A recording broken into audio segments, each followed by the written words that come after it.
हाथों में बीख का कटोरा और जुबां पर झूठी शान का राग अलापने वाले पाकिस्तान की असलियत अब पूरी दुनिया के सामने बेनकाब हो चुकी है। कंगाली के दलदल में धंसता जा रहा है ये मुल्क अपनी आवाम को दो वक्त की रोटी तो दे नहीं सकता, लेकिन पीओके में अपने ही निहत्थे नागरिकों पर गोलियां जरूर बरसा रहा है। जिस पाकिस्तानी फौज का काम सरहदों की हिफाजत करना होना चाहिए था, वही बुजदिल सेना आज अपने ही मासूम लोगों का खून पीकर अपने प्यास बुझाने पर उतारू हो चुकी है। लेकिन जुल्म की ये इबादत अब दरकने लगी है, क्योंकि पाकिस्तान के इस घिनौने और बर्बर चेहरे के खिलाफ समुद्र पार लंदन की सड़कों पर हजारों लोगों के गुस्सों का ऐसा ज्वालामुखी फटा है, जिसने इस्लामाबाद में बैठे हुक्मरानों की नींदें हराम कर दी है। इंसानियत को जूते तले रौंदने वाले और मुंह में राम बगल में छुरी का खेल खेलने वाले इस मुल्क के खिलाफ लंदन में गूंजते बगावती नारों ने साबित कर दिया है कि जो देश खुद आतंकवाद और फरेब की सबसे बड़ी फैक्ट्री हो, वो अपनी कालिक पुती सूरत को दुनिया से अब और ज्यादा दिनों तक नहीं छिपा सकता। नमस्कार, मेरा नाम भावना सुखीजा है और आप देख रहे हैं इंडिया डेली का खास शो न पाकिस्तान।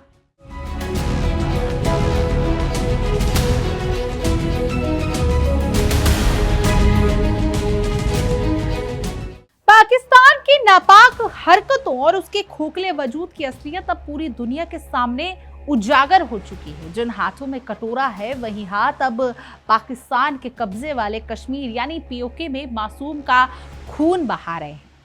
चोर की दाढ़ी में तिनका तो अब आपने सुना होगा, लेकिन यहाँ तो पूरा का पूरा पाकिस्तान ही अपने पापों के बोझ तले दबकर तिलमिला उठा है। पीओके में अपने ही नागरिकों पर जुल्म ढाने वाली पाकिस्तानी सेना की क्रूरता के खिलाफ अब समुद्र पार लंदन तक में बगावत का बिगुल बज चुका है और दुनिया इस गिरे हुए मुल्क का तमाशा देख रही है। इंसानियत को ताक पर रखकर अपनी ही आवाम की छाती पर बूट रखने वाले पाकिस्तानी सेना का असली चेहरा और घिनौना चेहरा अब किसी से छिपा नहीं है। भूख और प्यास से तड़पते पीओके के लोग जब अपने हक के लिए आवाज उठाते हैं, तो ये बुजदिल हुक्मरान उन्हें गोलियों और लाठियों से छलनी कर देते हैं। एक तरफ पीओके की सड़कों पर बेगुनाहों का खून बह रहा है, दूसरी तरफ पाकिस्तान के सफेद पोश नेता बेशर्मी से बदनामी की दुहाई दे रहे हैं। ये वही दोगलापन है जहां मुंह में राम बगल में छुरी रखकर पाकिस्तानी हुक्मरान मासूमों की जान ले रहे हैं। पाकिस्तान के इस जुल्म और दमनकारी रवैये के खिलाफ लंदन की सड़कों पर हजारों लोगों के गुस्से सुलग उठे हैं। ब्रिटेन की संसद के बाहर हजारों ब्रिटिश कश्मीरी इकट्ठा हुए और उन्होंने पाकिस्तान की उस औकात को दुनिया के सामने बेनकाब कर दिया, जिसे वो सालों से छिपाने की कोशिश कर रहा था। हाथों में तख्तियां लिए इन हजारों लोगों का गुस्सा बता रहा है कि पाकिस्तानी सेना और उनके रेजर्स किस कदर पीओके में मानवाधिकार की धज्जियां उड़ा रहे हैं। ये हुजूम सिर्फ एक प्रदर्शन नहीं, बल्कि पाकिस्तान के मुंह पर एक करारा तमाचा है। अब तो तब हो गई जब लोगों पर गोलियां बरसाने वाली इस जालिम सरकार के नेता अब दुनिया के सामने घड़ियालू आंसू बहाने लग रहे हैं। पाकिस्तान पीपल्स पार्टी के बिलावल भुट्टो जरदारी जैसे नेता इस खौफनाक खून खराबे के बीच शांति का उपदेश दे रहे हैं और कह रहे हैं कि प्रदर्शन से पाकिस्तान की छवि खराब हो रही है। अरे, जो मुल्क आतंकवाद की फैक्ट्री चलाता हो और अपनी ही आवाम का कातिल हो, उसकी छवि तो पहले ही गटर में जा चुकी है। अब अपनी उसी कालिक पुती सूरत को बचाने के लिए ये नेता प्रदर्शनकारियों से ही घर लौटने की भीख मांग रहे हैं। यानी वो प्रदर्शनकारियों से कह रहे हैं कि आप अपने घर लौट जाइए। पीओके में पिछले कई हफ्तों से जो आग भड़की है, उसने पाकिस्तान की अर्थव्यवस्था और उसके खोखले सिस्टम की चिता जलाती है। वहां के लोग कोई आसमान से चांद तारे नहीं मांग रहे, बल्कि वो बढ़ती महंगाई, आसमान छूते बिजली के बिलों और रोजमर्रा की जरूरी चीजों की भारी कमी को लेकर सड़कों पर उतर आए हैं। कंगाली में आटा गीला झेल रही आवाम ने जब अपने हक के लिए सस्ती बिजली और आर्थिक राहत के लिए आवाज उठाई, तो इस निकम्मी सरकार ने उनकी रोटी का इंतजाम करने के बजाय उन पर बंदूकों के मुंह खोल दी।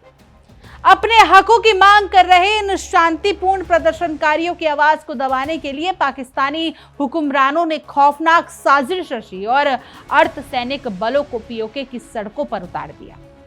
प्रदर्शनकारियों को रोकने के नाम पर सुरक्षा बलों ने जरूरत से ज्यादा और बर्बर बल का इस्तेमाल किया, जिसके बाद कई जगह हिंसक झड़पें शुरू हो गई।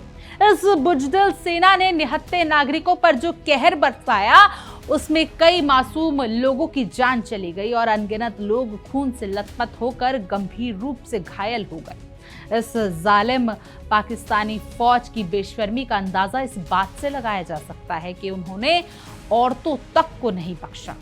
लंदन में प्रदर्शन कर रहे लोगों ने चीख कर आरोप लगाया कि पीओके में सुरक्षा बलों की खूनी कार्रवाई के सिर्फ नागरिक ही नहीं मारे जा रहे, बल्कि महिलाओं के साथ भी जमकर दुर्व्यवहार किया जा रहा है। शांतिपूर्ण तरीके से अपनी मांगे रख रहे लोगों पर हिंसक कार्रवाई ने साबित कर दिया कि पाकिस्तान एक मुल्क नहीं, बल्कि वर्दी पहनने गुंडों का एक गिरोह है जो ताकत के नशे में अंधा हो चुका है। इसी खून खराबे और तानाशाही के विरोध में ब्रिटेन में रहने वाले लाखों कश्मीरियों का सब्र जवाब दे गया और वो इंसाफ की गुहार लगाते हुए लंदन की सड़कों पर उतर आए। ब्रिटिश संसद के बाहर हुए इस विशाल और शांतिपूर्ण प्रदर्शन ने पाकिस्तान के काले कारनामों का अंतर्राष्ट्रीय मंच पर पर्दाफाश कर दिया। इन प्रदर्शनकारियों ने साफ किया कि पीओके में जो भी हो रहा है वो कोई मामूली घटना नहीं है, बल्कि एक सोची समझी साजिश के तहत पाकिस्तानी सेना द्वारा किया जा रहा मानवाधिकार का खुला कत्लेआम है। लंदन में जमा हुए इन हजारों लोगों ने अंतर्राष्ट्रीय समुदाय से साफ साफ दखल देने की मांग की है। उन्होंने संयुक्त राष्ट्र और दुनिया भर के वैश्विक मानवाधिकारों संगठनों से अपील की है कि वो अपनी आंखें खोले और पीओके के बदतर होते हालातों की तुरंत जांच करें। इन प्रदर्शनकारियों का सीधा मकसद पीओके के लोगों की दर्दनाक समस्याओं को दुनिया के सामने लाना और पाकिस्तानी दरिंदों को पाकिस्तानी दरिंदगी से उनके अधिकारों की रक्षा करना है, क्योंकि पाकिस्तान की अदालतों और वहां की सरकार से इंसाफ की उम्मीद करना बहस के आगे बीन बजाने जैसा है। इन आक्रोशित प्रदर्शनकारियों ने पाकिस्तानी रेजर्स और अन्य सुरक्षा एजेंसियों की इस बर्बर कार्रवाई की कड़ी निंदा करते हुए एक स्वतंत्र जांच की मांग की। उनका स्पष्ट कहना है कि जब तक इस खूनी खेल की निष्पक्ष जांच नहीं होती, तब तक पाकिस्तान की सेना इस तरह मासूमों का खून नहीं पीती रहेगी। जिस तरह से प्रदर्शनकारियों को भारी नुकसान उठाने की धमकियां दी जा रही हैं, ये दिखाता है कि पाकिस्तान की सत्ता खौफ पैदा करके लोगों को गुलाम बनाए रखना चाहती है। अपनी नाकामी छुपाने के लिए पाकिस्तान के रक्षा मंत्री ख्वाजा आसिफ ने तो बेशर्मी की सारी हदें पार कर दी हैं। उन्होंने अपनी भूख मिटाने के लिए लड़ रहे लोगों की इस जायज आंदोलन को सीधे सीधे राजद्रोह की शुरुआत बता दिया है। इसे कहते हैं उल्टा चोर कोतवाल को डांटे। खुद पूरे मुल्क को गर्त में ढकेलने वाले ये नेता अब अपने हक की आवाज उठाने वालों को देशद्रोही बता रहे हैं, ताकि सेना की इस खूनी कार्रवाई को जायज ठहराया जा सके और दुनिया की आंखों में धूल झोंकी जा सके। इसके साथ ही पाकिस्तानी अधिकारियों के दमन का चक्र और तेज हुआ और जॉइंट अवामी एक्शन कमेटी यानी JAS से जुड़ी नेताओं के खिलाफ कार्रवाई शुरू कर दी गई। दरअसल JAC ने 5 जून को ऐलान किया था कि वो 9 जून को हड़ताल करेगी। बस इसी बात से घबराकर खौफ ज्यादा पाकिस्तान सरकार ने इस संगठन पर ही बैन लगा दिया। तानाशाही का नाच करते हुए उन्होंने रातों रात JAC के कई नेताओं और कार्यकर्ताओं को गिरफ्तार कर जेल की सलाखों के पीछे डाल दिया। अब इस पूरे खूनी ड्रामे के बीच पाकिस्तान पीपल्स पार्टी के अध्यक्ष बिलावल भुट्टो जरदारी अपनी राजनीतिक रोटियां सेकने आ गए हैं। रविवार को उन्होंने बड़ी ही चालाकी से प्रदर्शनकारियों से अपना आंदोलन खत्म करने की अपील कर डाली। उनका तर्क सुनकर किसी को भी हंसी आ जाए। वो कह रहे हैं कि पीओके में जारी इस अशांति से पूरे पाकिस्तान की अंतर्राष्ट्रीय छवि खराब हो रही है। अरे बिलावल भुट्टो साहब, जिस देश की पहचान ही आतंकवाद और भीख मांगने से है, उसकी छवि भला और कितनी नीचे गिर सकती है। बिलावल भुट्टो के बयानों में उनका घमंड और मुगालता साफ झलकता है।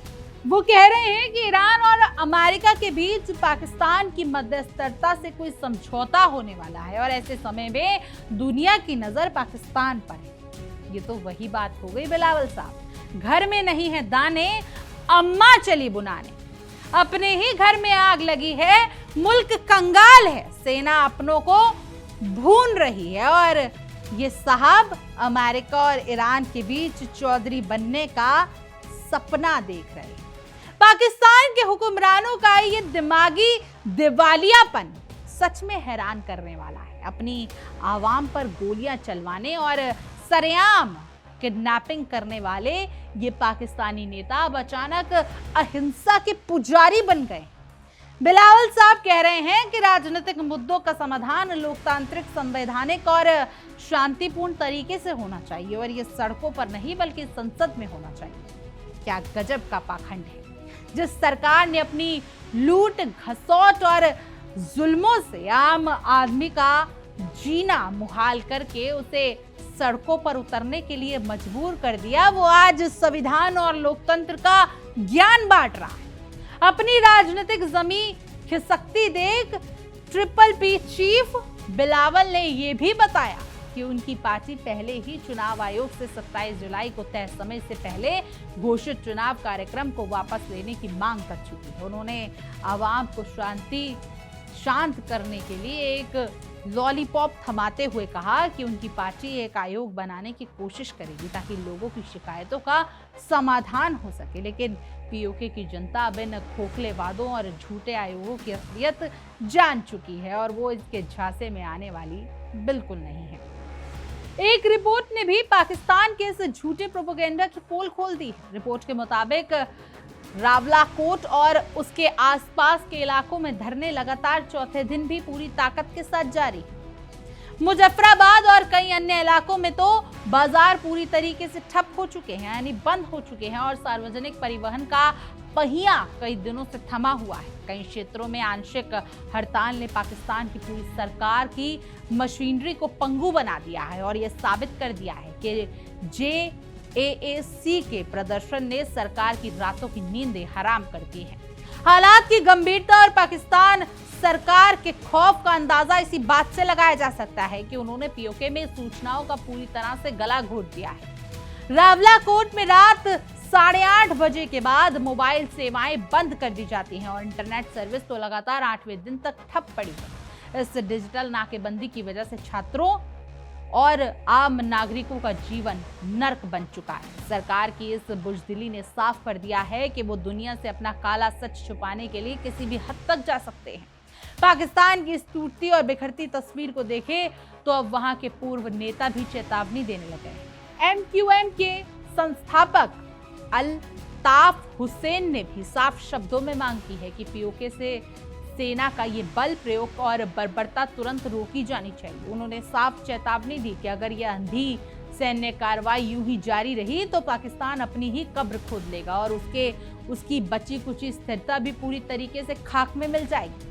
पाकिस्तान ने अपने ही पैरों पर कुल्हाड़ी मार ली है, उसका दर्द उसे जल्द ही महसूस होने वाला है। पाकिस्तान आज अपने ही बुने हुए जुल्म और बर्बादी के जाल में बुरी तरीके से फड़फड़ा रहा है। पीओके में जो आग उसने अपने दमन से लगाई है, उसकी तपिश अब लंदन होते हुए पूरी दुनिया तक पहुंच चुकी है। एक तरफ लंदन में शांतिपूर्ण तरीके से न्याय मांग की जा रही है तो दूसरी तरफ पाकिस्तान की कायर सेना मासूमों का खून पी रही है। पाकिस्तान की क्रूर, दोगला और निहायती गिरा हुआ चेहरा अब विश्व पटल पर बेनकाब हो चुका है और दुनिया देख रही है कि कैसे एक खोखला मुल्क अपने ही लोगों की लाशों पर खड़े होने की नाकाम और घिनौनी कोशिश कर रहा है। मुत्तहिदा कौमी मूवमेंट यानी QM के अल्ताफ हुसैन ने जो आईना इस बेशरम हुकूमत को दिखाया है वो बिल्कुल सटीक है। पाकिस्तान की सत्ता और उसकी खूंखार सेना दीपक की तरह अपने ही मुल्क को चाट रही है, दीमक की तरह अपने ही मुल्क को चाट रही है। विनाश काले विपरीत बुद्धि वाली कहावत आज पाकिस्तान पर पूरी तरीके से सटीक बैठ रही है। जिस फौज का काम सरहदों की हिफाजत करना होता है, वही फौज आज अपने ही निहत्थे नागरिकों के खून की प्यासी हो गई है। अगर पाकिस्तान ने अपनी ये दरिंदगी नहीं रोकी तो वहां दिन दूर नहीं जब ये मुल्क नक्शे से ही मिट जाएगा और इसके जुल्म में महल की ईंट से ईंट बच जाएगी। इंटरनेट और मोबाइल सेवा बंद करके पाकिस्तान सोचता है कि वो अपने गुनाहों पर पर्दा डाल लेगा, लेकिन बकरे की मां आखिर कब तक खैर मनाए। रावलाकोट और मुजफ्फराबाद में डिजिटल नाकेबंदी करके ये जालिम हुक्मरान दुनिया की आंखों में जो धूल झोंकना चाहते हैं वो अब मुमकिन नहीं। आज के डिजिटल युग में सच्चाई छुप नहीं सकती और लंदन की सड़कों पर उमड़ा जन सैलाब इसी बात का सबूत है। पाकिस्तान की ये कायरता दिखाती है कि अपने ही युवाओं और आम जनता से किस कदर खौफजदा है पाकिस्तान और अपने जायज हक के लिए बेखौफ होकर आवाज उठा रहे हैं। और जरा इन बिलावल भुट्टो साहब की इन जैसे नेताओं की सियासी नौटंकी तो देखिए, जो अमेरिका और ईरान के बीच शांति दूत बनने का मुंगेरी लाल वाला हसीन सपना पाले बैठे। सच्चाई तो ये है कि 100 चूहे खाकर बिल्ली हज को चली। जो देश IMF के सामने दिन रात गिड़गिड़ाता हो, उसके हाथों में परमानेंट कटोरा थमा हो, वो दुनिया के मंच पर अपनी औकात भूलकर बड़ी बड़ी बातें कर रहा है। अपनी जनता को 2 वक्त की रोटी और सस्ती बिजली तो दे नहीं सकते, लेकिन दुनिया के चौधरी बनने का शौक इन्हें ऐसा चढ़ा कि खुद अपने ही देश को बेनकाब और जलील कर रहा है। POK की आवाम अब जाग चुकी है और उसका ये गुस्सा कोई एक दिन का उबाल नहीं, बल्कि ये उस ज्वालामुखी की तरह है जो दशकों के जुल्म और जियादती से ज्यादती के बाद अब फट चुकी है। लंदन में नारों की गूंज ने इस्लामाबाद की रातों की नींदें उड़ा दी, यासीन मुनीर की, शहबाज शरीफ की नींदें उड़ा दी और दिन का चैन पूरी तरीके से छीन लिया है। पाकिस्तान की सरकार और उसकी फौज जितना इस आंदोलन को कुचलने की कोशिश करेगी, ये आग उतनी ही भड़केगी। लोहे को लोहा ही काटता है, ये सुना होगा और आपने। और अब POK के लोगों ने भी ठान लिया है कि वो इस जालिम फौजी हुकूमत को उसकी सही जगह दिखाकर ही मानेंगे। कुल मिलाकर पाकिस्तान एक ऐसा खोखला और नाकाम मुल्क बन चुका है जिसकी नींव ही नफरत, आतंक और दमन पर टिकी है। दुनिया अब इस गिरे हुए मुल्क की असलियत अच्छी तरह जान चुकी है कि ये सिर्फ झूठ और फरेब का एक जखीरा है। POK में मासूमों का बहता खून पाकिस्तान के माथे पर लगा वो कलंक है जिसे दुनिया का कोई भी पानी कभी धो नहीं सकता। वो दिन अब बहुत करीब है जब POK के लोग की बगावत पाकिस्तान के इस तानाशाही किले को ताश के पत्तों की तरह ढह देगी और इस ना पाकिस्तान मुल्क का गुरूर हमेशा के लिए खाक में मिल जाएगा। बहरहाल आपकी इस पूरी खबर पर क्या कुछ राय है, कमेंट करें और जरूर बताएं। और ऐसी तमाम देश और दुनिया की खबरों के लिए और इस तरीके के विश्लेषण के लिए आप देखते रहिए हमारा खास शो न पाकिस्तान। देखिए इंडिया डेली 24/7 अब आपकी स्मार्ट टीवी पर। इंडिया डेली मौजूद है सभी डिजिटल प्लेटफॉर्म पर लाइव और लगातार। इंडिया डेली 24/7 हर दिन राष्ट्र को समर्पित।